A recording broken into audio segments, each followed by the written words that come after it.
Batman's only superpower is being incredibly rich, because we all know if you're rich enough, you can get out of anything. Just look at any politician. And Batman's other way that he defeats all his enemies are his gadgets. So I decided to try and take them away from him and try and beat Arkham City without using any gadgets. And the way I defined what a gadget was is if you use any of the buttons on the D-pad to pull up the weapon wheel, I guess, or gadget wheel in this case, anything there counts as a gadget. So the grappling claw, I debated for a while, and then I was like, it's not a gadget, like in that little wheel, so you were allowed to use the grappling hook. I put the game on easy because of one fight that we'll get to a little bit later.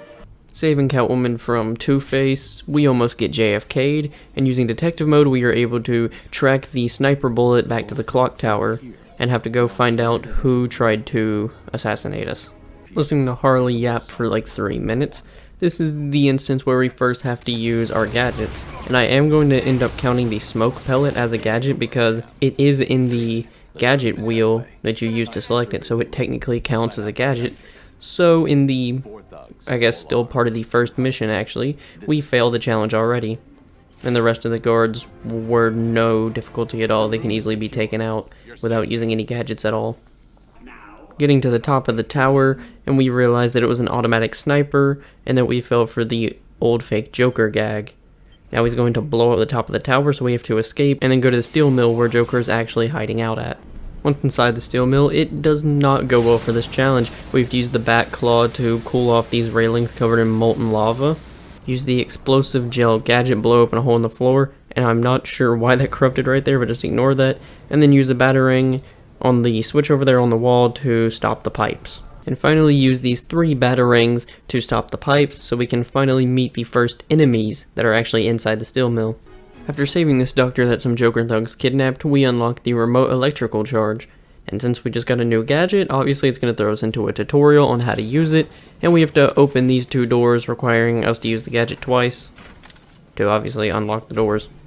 Here's something I've never understood. If Batman's the world's greatest detective, has all this money and this amazing, detective mode that he can use in his bat suit, how does it not detect that the Joker is alive in that chair? Because, spoilers, but that is the real Joker. He's just deathly sick because of the Titan that he infused himself with in Arkham City is in his blood and slowly killing him.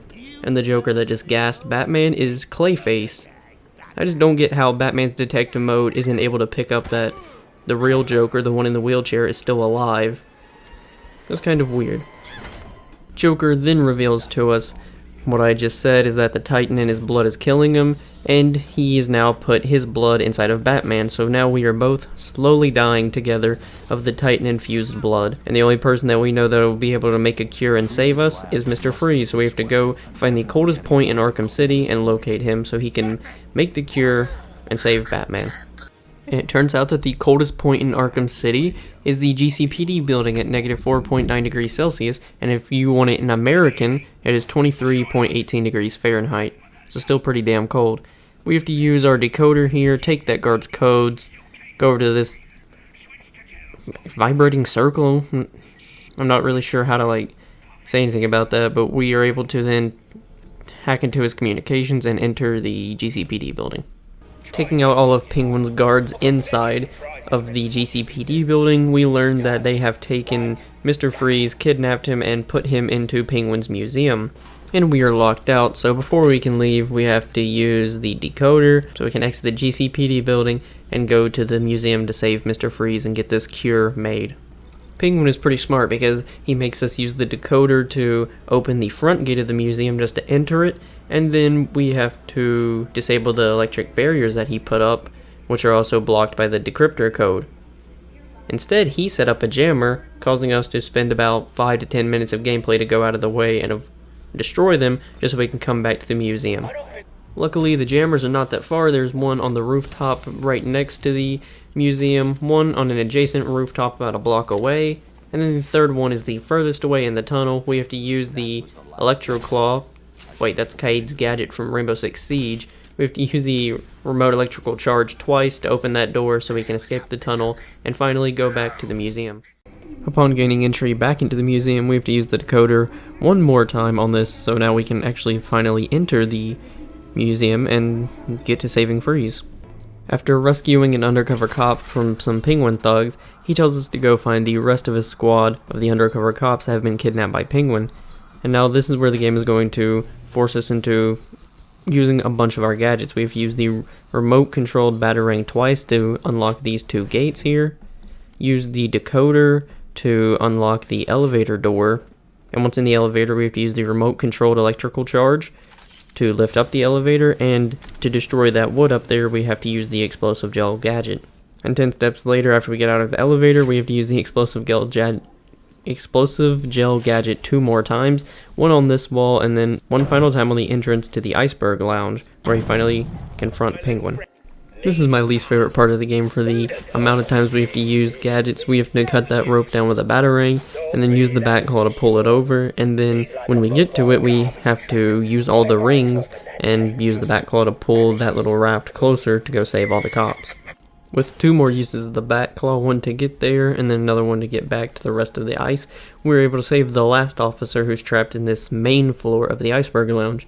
As you can see in the top right corner over there, there are 2 more sides we have to go to with some more guards in there. To get to where Freeze has been taken to, we have to use the decoder to unlock the door.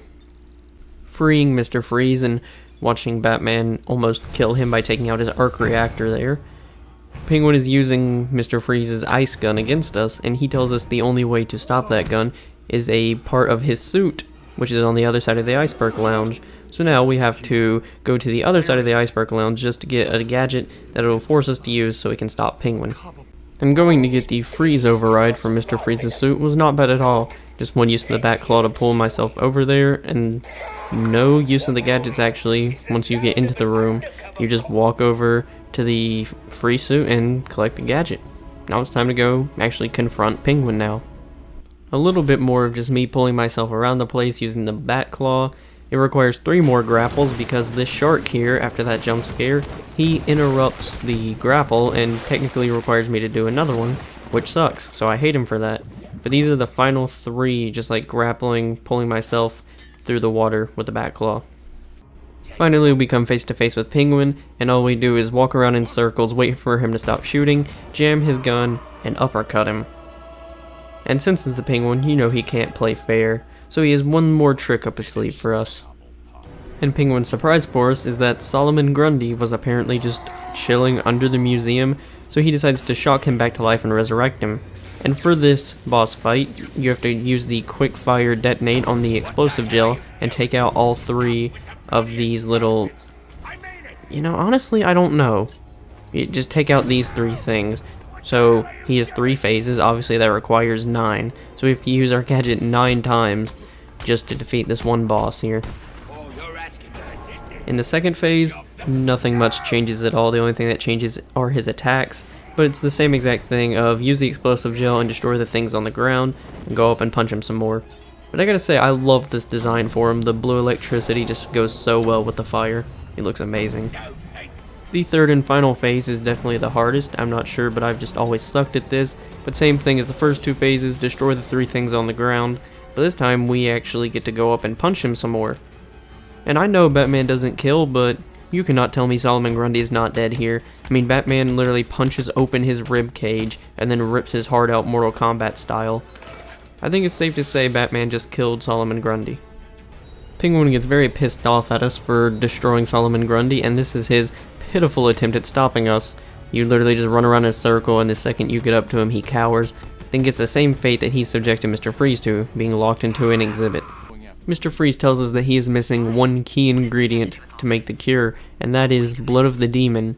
But luckily for us, one of Talia's guards, a part of the League of Assassins, was locked in an exhibit. She broke out and starts bleeding everywhere all over the floor. So we're going to be able to track her blood, put a tracker on her, and then get to Ra's al Ghul, who uses the blood of the demon to stay alive for like 600 years, I think he says, something like that. So getting to Ra's is now of utmost importance, so he can take some of his blood and get the cure made. While we are chasing the League of Assassin member, we run into Robin for the only time in this game. He's just here to deliver us the line launcher, and then doesn't appear for the rest of the game, because Batman just tells him to go to the hospitals and deal with all of Joker's blood that was distributed to them. Diving into the depths of the sewers, And since we just got the line launcher, obviously the game is going to force us into a little tutorial for it, which I wouldn't call as much of a tutorial for it, but you just have to use it twice to get over this gap here. And another use of the decoder to unblock this path back to where the third jammer was. This is obviously another section where the game would like you to use the line launcher, but I discovered that you can actually just glide to these and don't need to use the line launcher at all, which is nice because I don't have to add any more to the counter, which is already getting pretty damn high. I thought you'd use another one to get these guys, but no, you can actually just walk on the steel beam right to them. To meet Ra's al Ghul and get to the Lazarus Pit, we have to go through the remnants of Wonder City, a society long forgotten. We have to use 2 gadgets here to activate the doors with a remote electrical charge, and then 2 more, one to blow off the barrier using the gel, and then another one to unlock the door using the remote electrical charge. Finally, we reach where the tracker ends, and seeing no open doors or any way to get behind this door, Batman's instinctive reaction is to scan the heads of these mechanical guardians that have been out of service for a couple hundred years probably, and this being like 600 years prior with some amazing technology. We have to find all of the mechanical guardians, scan their heads, and reconstruct the video to find out where the entrance that they are using is located. Man, considering these things are hundreds of years old and haven't been touched in a couple hundred years either, that's some amazing video quality. It's way better than bank security cameras anyway. And here's the mandatory scene of reminding you that Bruce's parents are dead, because it's not anything related to Batman if it doesn't mention his dead parents. Come to think of it, it mentions it in all 3 of the games. In Arkham Asylum, it has the Scarecrow scene with them popping out of the body bags. In this one, it has this scene here in the Easter egg of their dead bodies, or their outline of their dead bodies behind the movie theater. And in Arkham Knight, it has the part where you go to where your parents were killed and fight all the imaginary Jokers. So it is really mandatory for anything related to Batman.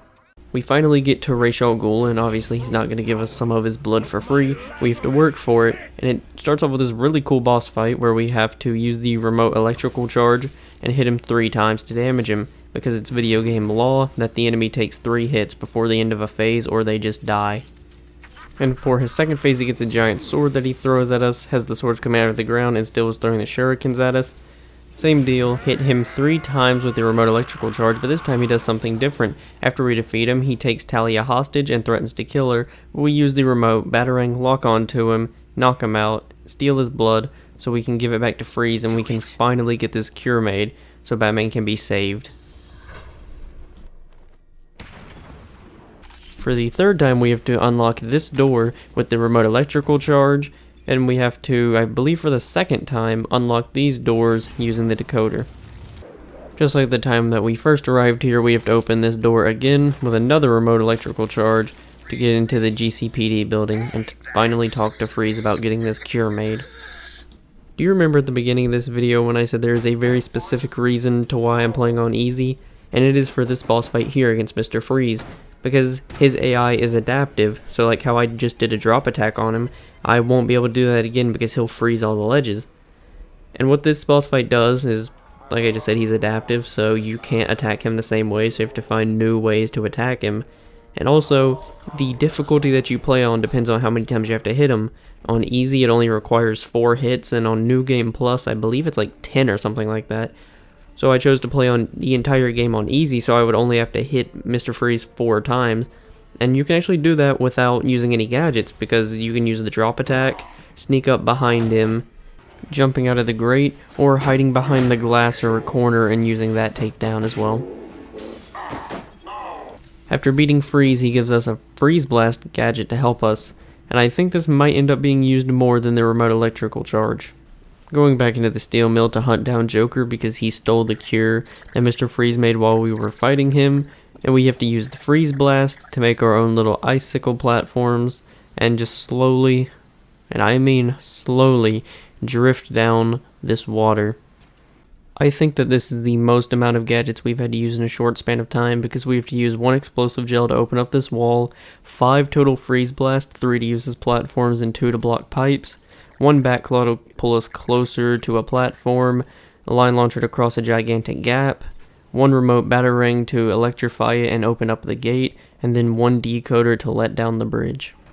Batman is trapped under some rubble and he was left to die by Talia and Joker, and Catwoman has a choice. She can either leave the money and go save Batman, or leave Gotham and take all the money with her. And fun fact, if you decide to leave Gotham, you get a little credit scene and then it boots you back here. A cool little Easter egg. Catwoman comes back to save Batman, and with Protocol 10 in full effect, Batman's priorities change. Now instead of finding the cure as his #1 priority, it is to stop Strange in Protocol 10. On our way to stop Strange in Protocol 10, we have to use our gadget 3 more times, one for the decoder here, and use the remote electrical charge 2 more times, then beat up 3 guards that Strange has harassing some prisoners. Then he comes on the screen in front of us and basically tells us you can't stop Protocol 10, so just give up. And Batman does not take no for an answer, so he's probably going to catch a case. Well, he's like a billionaire, he's got enough money, he'll just pay his way out of it. But we have to enter the tunnel, go down back to the Wonder Tower, and go back to the place where we entered the Lost City, near Ra's al Ghul's Lazarus Pit, but this time we go up the elevator to reach the top of Wonder Tower. While traveling back to Wonder Tower, we have to cross this water, but luckily this area is short enough so we can just glide up. We can glide across the water and grapple ourselves up, but unfortunately we do have to use the explosive gel to blow open the floor to be able to enter the room. Dealing with all the guards that Strange put in here to watch the elevator and watch this guy have a nice time with the railing, we have to use the decoder twice, one to open the elevator and then another one to ride the elevator to the top of the tower. And this is the final 2 times that we have to use the decoder for this run. We have to use it at the top of the tower to get access to the vents, and one final time to actually meet Strange and get to meet him face to face for the first time since the beginning of the game, where he just told us he knows our identity and tried to imprison us. And Batman decides to go full WWE style on Strange. After talking with Strange for a while, we learned that he was just a puppet and that the real perpetrator behind Protocol 10 is actually Ra's al Ghul, who just wants to rid the world of all evil by killing all the prisoners, I guess.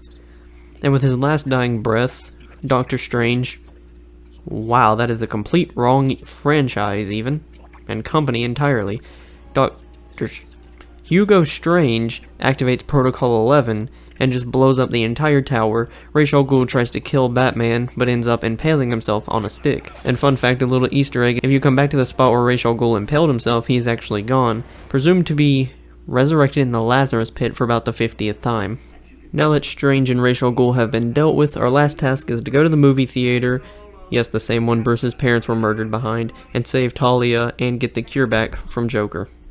When we arrive at the museum, Talia does something that should have been done a very, very long time ago and kills the Joker. But he's not dead, obviously. You can't kill Joker. So Batman goes up to examine his body and suddenly has an epiphany that this is a stunt double. Joker has been using a stunt double for the entire game, and he never took the cure. So all the times that we saw Joker fully healthy was obviously his stunt double standing in for him, while he has been slowly dying from the Titan that he infused himself with in Arkham Asylum. And after this short little montage, Joker shoots Talia. And I think it's time that Batman stops coming to this theater, because he has lost both his parents and his lover Talia. He has lost 3 people that he loves, and pretty much the only 3 people that he loves, to this theater.